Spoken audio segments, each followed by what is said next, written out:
नमस्कार मंडळी. भूतांच्या गोष्टी ऐकायच्या आहेत का?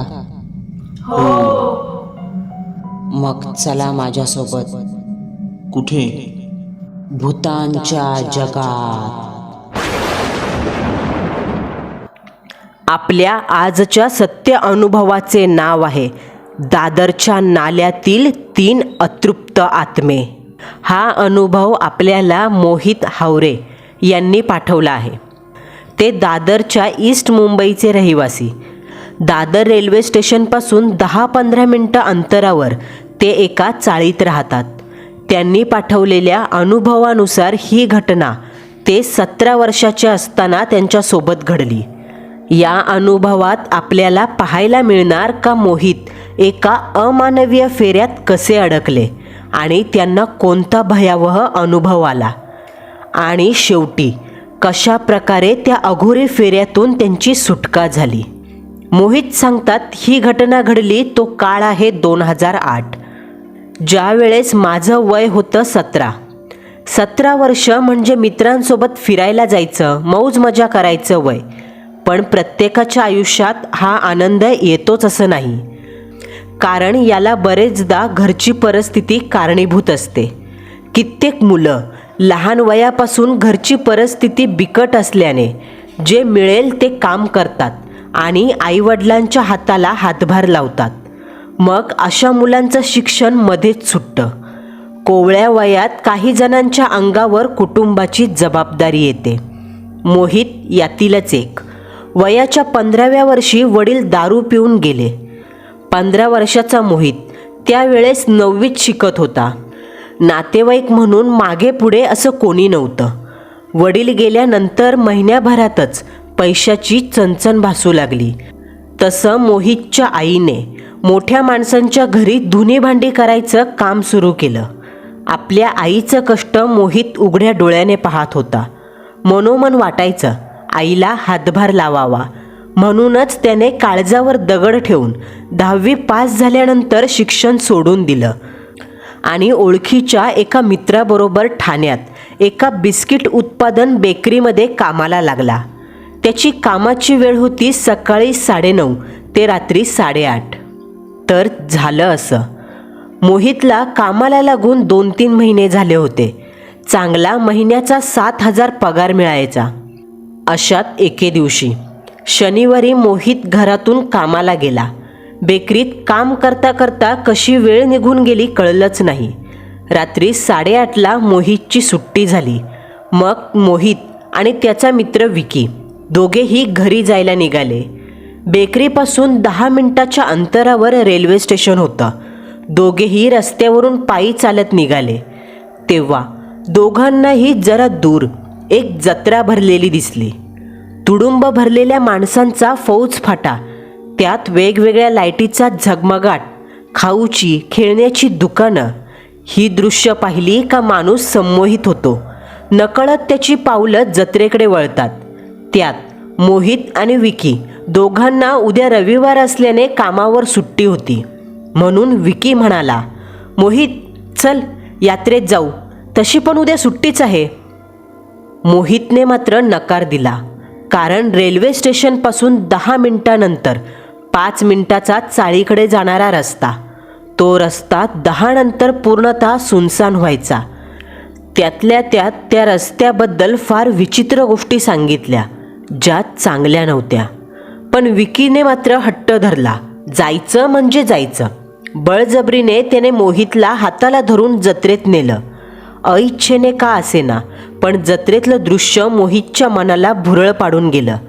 चकव्यात फसलेल्या चकाट्यासारखे दोघेही मित्र जत्रेत शिरले.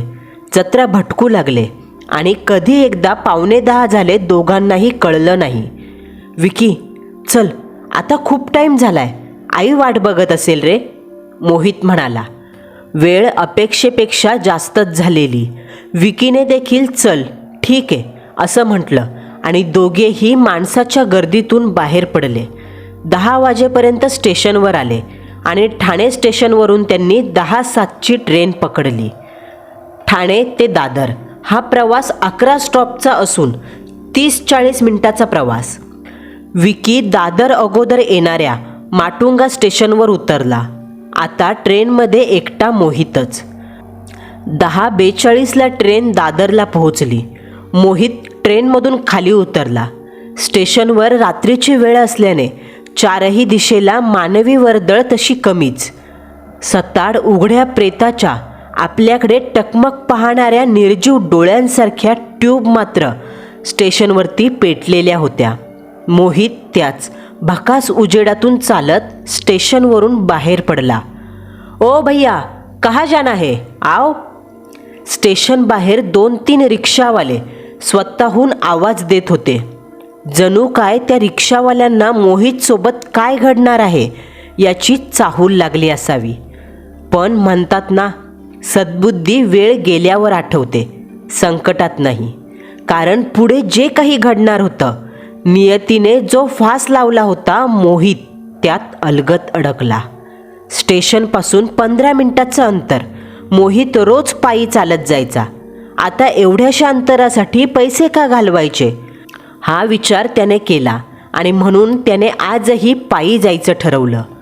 पण त्याला हे ठाऊक नव्हतं, आजची वेळ बाकीच्या दिवसांपेक्षा वेगळी आहे. आज शनी अमावस्या आहे. सुनसान जागेत पसरलेल्या अंधारात आज नुसता अंधार एकटा नाही, तर त्या अंधाराची गिऱ्हाईकं बाहेर फिरतायत. 10 मिनिटात मोहितने रस्ता सोडला. एक डाव्या बाजूचं वळण घेऊन तो गटार नाल्याकडे वळाला. मोहितच्या उजव्या बाजूला एक लांबच्या लांब बंद पडलेल्या MIDCच्या पत्र्याचा कारखाना होता आणि डाव्या हाताला नाल्याचं लांबच्या लांब पसरलेलं घाणेरडं तळं. मोहितकडे उजेडासाठी एक छोटीशी बॅटरी होती. तिच्या उजेडात तो चालत होता. हा रस्ता 5 मिनिटाच्या अंतरापर्यंत पसरलेला आणि मग 5 मिनिटानंतर उजव्या बाजूला वळण घेतलं का समोर खूप साऱ्या चाळी होत्या. तिथेच मोहितचं घर होतं. मोहित सांगतात, काही वेळा अगोदर मी माणसांच्या सानिध्यात होतो, तोपर्यंत मला भीती नाही वाटली. या अंधाराचं काहीच वाटलं नाही. पण आता या अंधारात मी एकटाच. त्या 5 मिनिटाच्या अंतरावर 4 दिवे होते.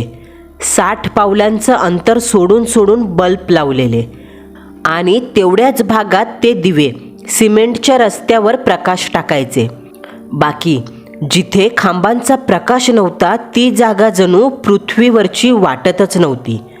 तो अंधार दुसऱ्याच कोणत्या तरी जगाचा वाटायचा. जणू काय भूत, पिशाच्च, आत्मे यांच्या जगातला दरवाजा आहे तो. मोहित पहिल्या लाईटच्या खांबाच्या उजेडातून पुढे सरकला आणि उजेडाची सीमा संपताच तो अंधारात आला. तोच त्याच्या शरीराने वातावरणात काहीतरी बदल झाल्याची सूचना दिली. काळोखात एकदम थंडगार, हाडं गोठवणारी थंडी जाणवली आणि नदीच्या पाण्यात एके ठिकाणी साचलेल्या खड्ड्यात जसं शेवाळ साचतं तसा शेवाळाचा खौट कडूवासाचा भपकारा नाकात शिरला. त्या घाणेरड्या वासाने याचं नाक झोंबलं. बाजूच्या नाल्यातून घाणेरडा वास येतच होता, पण हा शेवाळाचा वास जणू साधारण वाटत नव्हता. तो वास नाकपुड्यांमधून थेट मेंदूला झिंझिण्या आणत होता. त्याच अंधारातून मोहित 5 पावलं चालून पुढे गेला असेल. तोच भरकन त्याच्या पाठीमागून डावीकडून उजवीकडे धप धप असा पावलांचा आवाज करत काहीतरी काळ्या रंगाचं वेगानं धावलं. या घडलेल्या कृतीने तितक्याच वेगाने मोहितने मागं वळून पाहिलं आणि त्याच्या चेहऱ्याच्या कातडीला थंडगार हवा झोंबली. नाकात तोच कडवट खारट वास शिरला. मोहितने पटकन डाव्या बाजूला वळून MIDCकडे पाहिलं. समोर MIDCचा एक मोठा सताड उघडा शटर होता. त्या शटरमध्ये असलेला गडद अंधार काळजात चर्क करत होता. त्या अंधारात पाहता मोहितला विचार आला, ते जे काही मागून धावत गेलं ते या काळोखात तर घुसलं नसेल. विस्पारलेल्या नजरेने मोहितने त्या काळोखाकडे पाहिलं. सुकलेल्या गळ्यात हलकासा आवंडा गिळला आणि हातातल्या बॅटरीचा उजेड मारत तो पुन्हा चालू लागला. जशी पावलं त्याने पुढे टाकली, मागून एक हलकासा, अगदी पातळसर मरकट चेष्टेचा, बारीक आवाजातला बायकी हसण्याचा स्वर ऐकू आला. जणू ते जे काही होतं त्याला हे वात्रट खेळ खेळताना असुरी मजा येत होती. मोहितला असं थांबून मागे वळून पाहताना त्याची गंमत केली हे पाहून ते अंधारात लपून हसत होतं. आणि त्याचा तो आवाज ऐकून मोहितची हवा टाईट झाली. मोहितने हातातल्या बॅटरीचा प्रकाश त्या MIDCच्या उघड्या शटरमधून आत टाकला. त्या प्रकाशात शटरच्या आजूबाजूला कुणीही दिसलं नाही. सारा परिसर भकास पडलेला. तोच खांबळ्यावरचा मागचा जो बल्ब होता तो चरचर करू लागला. जणू त्या प्रकाशाच्या अवतीभोवती जी स्पिरिट होती तिची रेडिएशन इलेक्ट्रिक पॉवरला कमजोर करत असावी. तो बल्ब चरचरतोय हे पाहून मोहितच्या भीतीत अजून भर पडली. आता काहीही झालं तरी मागे वळून पाहायचं नाही, सरळ घरी जायचं हा विचार मनात पक्का करून तो गरकन समोर वळला. आणि तोच समोर पाहता पाहता त्याला एक आश्चर्यचकित करणारा धक्का बसला. मोहितपासून 25 पावलांवर दुसरा लाईटीचा खांब होता आणि त्या खांबापासून डाव्या बाजूला पुढे अंधार होता. त्या अंधारात 3 सावल्या गोल रिंगणात उभ्या होत्या. त्या 3 काळ्या सावल्यांचं शरीर जे होतं ते अगदी काळोखासारखं गडद काळसर दिसत होतं. अंगावर कपडे आहेत का नाही हेही कळत नव्हतं. डोक्यावर तुळतुळीत टक्कल, तुळतुळीत हात आणि पाय असा आकार. मोहितला अंधारात फक्त त्यांची उपस्थिती जाणवली. बाकी शरीराचे अवयव मुळीच दिसत नव्हते. त्या 3 काळ्या आकृत्या जागेवर अगदी प्रेतासारख्या स्तब्ध होत्या. काहीतरी बोलायचंय अशा अनुषंगाने घोळका करून उभ्या, पण त्या काही बोलत नव्हत्या, फक्त उभ्या होत्या. जणू जादूटोण्यातील बाहुल्यांचे सांगाडे उठून उभे राहिलेत. पण समोर माणसं उभी आहेत हे पाहून मोहितला बरं वाटलं. जरा धीर आला. चाळीतील पोरं वगैरे असतील असं त्याला वाटलं, कारण चाळ खूप मोठी होती. सर्वच माणसं ओळखीची असतात असं थोडीच होतं. काही मुलं माणसं अनोळखी असतात, त्यातीलच हे असतील ज्यांच्याशी मोहितने कधीही संवाद साधला नसेल असं मोहितला वाटलं. आणि तसंही रात्री 11 नंतर या वाटेवरून जाण्याची मोहितची पहिलीच वेळ. त्यामुळे हे जे कोणी आहेत ते रोज रात्री इथे येत असतील, पण आपण इतक्या उशिरा पहिल्यांदा चाललोय म्हणून आपल्याला दिसले नसतील असा विचार मोहितच्या मनात आला. तो त्या 3 काळ्या आकृत्यांजवळून जाऊ लागला. मोहितच्या डाव्या बाजूला त्या 3 आकृत्या उभ्या होत्या. मोहित जसजसा त्यांच्या जवळून जाऊ लागला तसतशी त्याला प्रखरतेने थंडी जाणवू लागली. त्यासहित नाल्यातील सांडपाण्यात जेव्हा एखादं प्रेत पडून ते पाण्यात कुचतं तसा त्या गटाराचा आणि त्या सडलेल्या प्रेताचा भयंकर ओकारीयुक्त वास, नाकपुड्यांना झिंझिण्या आणणारा दुर्गंध मोहितच्या नाकात शिरला. त्या वासाने अक्षरशः डोकं गरगरायला लागलं, मळमळून आलं. पण मोहितने कसा तरी कंट्रोल ठेवला. मोहितला त्या घाणेरड्या वासाची दिशा कळाली. वास डाव्या बाजूने येत होता. जसा काय त्या 3 आकृत्यांच्या अंगाला गटाराच्या पाण्याचा वास येतोय. त्यांनी गटाराच्या पाण्यात आंघोळ केली की काय? पण प्रश्न असा होता, गटाराचा वास ठीक आहे, पण मांस कुजल्याचा वास कसा येऊ शकतो? कारण हे तिघे तर जिवंत होते ना. मग हा वास? मोहितने बॅटरीचा उजेड खाली टाकला आणि मान खाली घालून तो हळूहळू पुढे चालत जाऊ लागला. तसं मोहितला काहीतरी जाणवलं. त्या तिघांच्या माना प्रत्येक पावलासरशी हळूहळू मानेचं हाड वाजवत त्याच्याकडे वळाल्या. नजरेच्या कोपऱ्यातून मोहितला ते अकल्पनीय दृश्य स्पष्ट दिसलं, ज्यावर कोणीही विश्वास ठेवणार नाही. पण त्या तिघांच्या जळजळीत तिरस्कारी विस्तवाच्या नजरा अंधारात विस्तवासारख्या चमकत मोहितकडे पाहत होत्या. मोहितने डोळ्यांच्या कडेने ते भयावह दृश्य पाहिलं. तेव्हा त्याला दिसलं, त्या 3 आकृत्यांचे पाय काळे आहेत. त्यांच्या पायांना चिखल गटारातलं शेवाळ चिकटलंय आणि त्यांचं तिथलं मांस सडलंय. जणू त्या तिघांचं शरीर गटाराच्या घाणेरड्या पाण्याने तयार झालंय. मोहितला आता आपले पाय रबराचे झालेत असं जाणवलं. पायात जणू त्राणच नाही, पाय अधू झाले. मोठ्या कष्टाने तो पाऊल पुढे टाकू लागला. 5 पावलं मोठ्या मेहनतीने पुढे टाकली आणि त्या आकृत्यांना मागे सोडलं. तो 2 नंबरच्या खांबाच्या उजेडात आला. उजेडात येताच अंगात बळ संचारल्यासारखं जाणवलं आणि त्या उजेडात थांबून त्याने मागे वळून पाहिलं. तेव्हा 2 गोष्टी जुळून आल्या. मोहितने जसं मागे वळून पाहिलं त्याचवेळी रस्त्याच्या बाजूला असलेल्या त्या गटाराच्या मोठ्या नाल्यात डुबुक असा आवाज आला.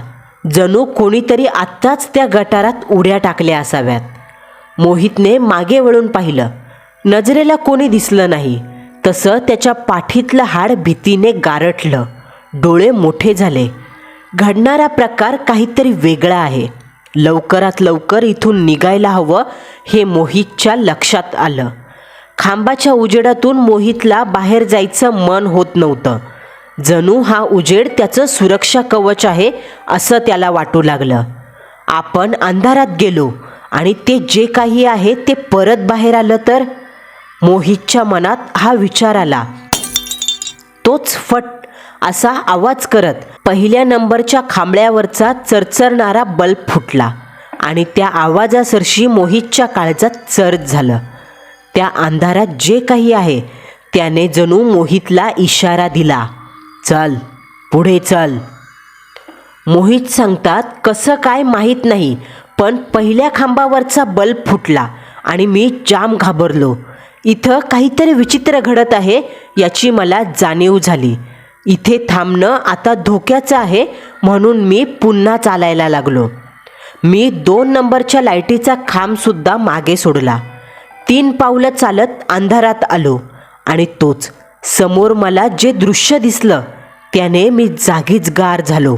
कारण काळोखात काही वेळा अगोदर ज्या 3 आकृत्या मी मागे सोडल्या त्याच आकृत्या आता पुन्हा डाव्या बाजूला माझ्या समोर उभ्या होत्या.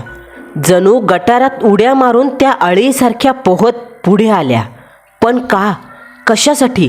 काय हवं होतं त्यांना? अतृप्त आत्म्यांना मानवी देहाची गरज असते, ज्या देहात त्या आपलं बस्तान मांडवू शकतील. नक्कीच त्या फेऱ्यातील त्या आत्म्यांना मोहितचा देह हवा होता, म्हणून तर त्या मागे लागल्या हे मोहितला कळून चुकलं. मोहित हळूहळू त्यांच्याकडे न पाहता पुन्हा खाली मान घालून पुढे जाऊ लागला. पण काहीही झालं तरी नजरेच्या कोपऱ्यातून त्या 3 आकृत्यांचं ते अघोरी नाट्य दिसत होतं आणि पुढे घडणारी घटना सामान्य माणसाच्या विचारापलीकडे होती. मोहितला दिसलं त्या तिघांच्या नजरा आता त्याच्यावरच खिळल्यात आणि ते सरळ उभे राहून त्याच्याकडे पाहतायत. इकडे बघ, इकडे बघ. ते तिन्ही ध्यान भसाड्या आवाजात मोहितला हाका मारू लागले. पण मोहित मात्र हू नाही का चू नाही, खाली मान घालून गपगुमान चालत होता. अंगाला प्रखर थंडी जाणवत होती. भीतीने दात वाजत होते. त्यासहित सडल्याचा तो वास पुन्हा नाकपुड्यांना झिंझिण्या आणत होता. फसला, फसला रे, जाळ्यात फसला. याला पकडा, नाल्यात ओढा. त्या तिघांमधील एक ध्यान म्हटलं. त्या तिघांचा आसुरी उद्देश तोच होता, मोहितचा जीव घ्यायचा. हे त्यांच्या बोलण्यातून मोहितला कळालं आणि त्याच्या पोटात ढवळून आलं. आतड्यांना पीळ बसला. डोळ्यात अश्रू जमा झाले. पकडा, पकडा रे याला. पहिला आवाज आला. नको, थांब थांब, पुढं जाऊ दे. दुसरा आवाज आला. येऊ का रे मी? थांब थांब, हा बघ आलो. तिसरा आवाज आला. हे तिघेही आत्मे पिशाच्च, अंधाराच्या धुळीने तयार झालेले. घाणेरडी पिसावळ मोहितला घाबरवत सुटली. कारण मोहित जितका घाबरणार तितकाच आसुरी आनंद यांना येणार. मोहितला कळून चुकलं, आपण फसलोय, भूतांच्या फेऱ्यात अडकलोय. आता हे तिघे आपल्याला सोडत नाही. मोहित खाली मान घालून पुढे जाऊ लागला, पण नजरेला ती राक्षसी काळी जनावरं जागेवर बगला खाजवत दोन्ही पायांवर उड्या मारत उभी दिसली. कोणी रडत, कोणी विवळत, तर कोणी मध्येच हसत होतं. त्यांचं पाताळयंत्री षडयंत्र सुरूच होतं. शेवटी मोहितने तिसरा खांब ओलांडला तसे मागून येणारे आवाज थांबले. मोहित चौथ्या खांबाच्या उजेडात आला. मोहित सांगतात, मी चौथ्या खांबाच्या उजेडात थांबलो आणि काळोखात माझी वाट अडवून ते तिघे उभे होते. त्या तिघांनी एक आडवी साखळी तयार केली. उजेडातनं मी जर अंधारात गेलो तर माझं मरण नक्कीच. त्या तिघांच्या चेहऱ्यावर यू आकाराचा विचकलेला जबडा होता. डोळ्यांच्या जागी विस्तवाचे मणी अडकवलेले, जे काळोखात लाल रंगाने चमकत होते. ये इकडे, ये आमच्या जवळ, तुला गंमत दाखवतो, ये. त्या तिघांमधला एकाचा पुन्हा घोगरा आवाज आला. त्याचा आवाज, त्या काळ्या आकृत्या मोहितच्या डोळ्यांच्या कडा ओल्या करून गेल्या. कानसुळं गरम झाली, छाती धडधडू लागली आणि अचानक मेंदूतल्या आठवणीतल्या फुटेजमध्ये काहीतरी छेडछाड झाली. मेंदूच्या नसातून चमकत एक ऊर्जा वाहिली आणि कसली तरी आठवण झाली. कारण जेव्हा चारही दिशेला अंधार पसरतो तेव्हा उजेडाची एक ठिणगी मनात चेतना निर्माण करते आणि अशीच एक हिम्मतवान ऊर्जा प्रदान करणारं ब्रह्मास्त्र मोहितला गवसलं. ते म्हणजे हनुमान चालिसा. होय, हनुमान चालिसा. मोहितच्या आईने बळजबरीने त्याला वयाच्या 12व्या वर्षापासून हनुमान चालिसा पाठ करायला लावलेली, जी आता त्याला पूर्ण पाठ होती, पण भीतीने आठवत नव्हती. आणि अचानक कशी आठवली हे सुद्धा गूढच बरं का. पण मोहितने जास्त विचार केला नाही. त्याने एका नव्या जोशाने दोन्ही हात जोडले, डोळे बंद केले, एक मोठा आत्मविदारक श्वास ओढला आणि गडगडाटी आवाजात तो मोठमोठ्याने बोलू लागला. जय हनुमान ज्ञान गुण सागर, जय कपीस तिहू लोक उजागर, रामदूत अतुलित बलधामा, अंजनी पुत्र पवन सुत नामा. धडाड आवाज करत ढग गरजावे, ज्वालामुखीतून लावा बाहेर पडावा, तसे हनुमान चालिसेतील एक एक शब्द आगीच्या गोळ्यासारखे त्या ध्यानांच्या कानात बरसू लागले. ए बंद कर, बंद कर, बंद करते. ते तिघेही ओरडू लागले. त्या हनुमान चालिसेच्या आवाजाने त्यांना त्रास होऊ लागला. त्यांचा तो हुकुमधारी आवाज मोहितच्या बंद डोळ्याआड ऐकू येत होता, पण मोहित थांबला नाही. कंचन बरण बिराज सुबेसा, कानन कुंडल कुंचित केसा, शंकर सुवन केसरी नंदन, तेज प्रताप महाजगबंदन. मोहितला बंद डोळ्याआड कुठून तरी शंखनाद झाल्यासारखा बारीक आवाज आला आणि त्या आवाजाने मोहितच्या अंगावर रोमांचक काटा उभा राहिला. ए गप गप म्हटलं ना. ते तिघेही कानावर हात ठेवत रडत होते, विवळत होते, दया याचनेची खोटी भीक मागत होते. पण मोहितला ठाऊक होतं, थांबलो तर मेलो, हे काही सोडणार नाहीत. प्रभु चरित्र सुनिबे को रसिया, राम लखन सीता मन बसिया, रघुपति किनी बहुत बढाई, तुम मम प्रिय भरत सम भाई. मोहितला आपल्या अंगात एक उष्ण गरम प्रकांड शक्तीचा ऊर्जा प्रवाह संचारल्यासारखा जाणवला आणि नकळत पावलं पुढे सरसावली. जणू अंगात जे काही घुसलंय ते बळ देत पुढे जा असं म्हणत होतं. सहस बंधन तुम रोजस गावे, अस कही श्रीपती कंठ लगावे, तुम उपकार सुग्रीवही कीना, राम मिलाय राजपत दीना. मोहित एक एक करत बंद डोळ्याआड पावले उचलत हनुमान चालिसा म्हणत पुढे जाऊ लागला. तसे मोहितला आपल्या आजूबाजूचं वातावरण तापल्यासारखं जाणवलं. डोळ्यासमोर लख्ख तेजस्वी प्रकाश चमकतोय असं वाटलं. जणू त्याच्या देहातून सकाळचा स्वच्छ प्रकाश बाहेर पडलाय असं वाटलं. त्या तिन्ही आकृत्या हळूहळू मागे जाऊ लागल्या. मोहित एक सामान्य मानव, मग त्या मानवाला पाहून त्या काळ्या शक्ती मागे सरकत होत्या. पण का?